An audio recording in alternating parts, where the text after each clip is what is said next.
أحمد نادر السيد إلى دائرة اهتمامات نادي الزمالك للتعاقد معه خلال فترة الانتقالات الصيفية القادمة لتدعيم هذا المركز. ومع تواجد الثنائي محمد عواد ومحمد صبحي، يرغب الزمالك في تدعيم مركز حراسة المرمى ليعود أحمد نادر السيد إلى الصورة. وترى الإدارة أو صاحب المقترح أن أحمد نادر السيد من أبناء النادي وسبق له تمثيل الفريق، إلى جانب أنه أصبح يمتلك خبرات بعد خوضه تجربة الاحتراف الأوروبي.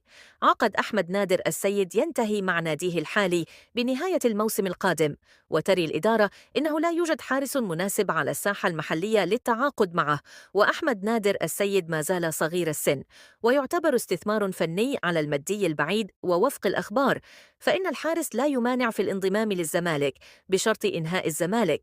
الأمر بالطبع مع نادية اليوناني اللاعب كيلمنت مزيزي هداف الدوري التنزاني ولاعب نادي يانغ أفريكانز في الصورة للتعاقد معه لتدعيم هجوم الفريق، حيث تم عرضة على النادي وهناك ترحيب بالتعاقد معه كونه أحد أبرز المواهب الهجومية في القارة خلال الموسم الحالي. ويتصدر اللاعب قائمة الترشيحات لتدعيم هجوم الزمالك، حيث سيتم البحث في طلبات ناديه للموافقة عن الاستغناء عنه في ظل حالة الترحيب بالتعاقد معه.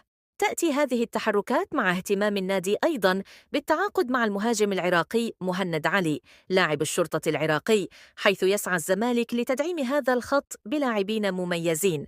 مفاوضات الزمالك مع سام ميرسي لاعب فريق إبسويتش تاون الإنجليزي.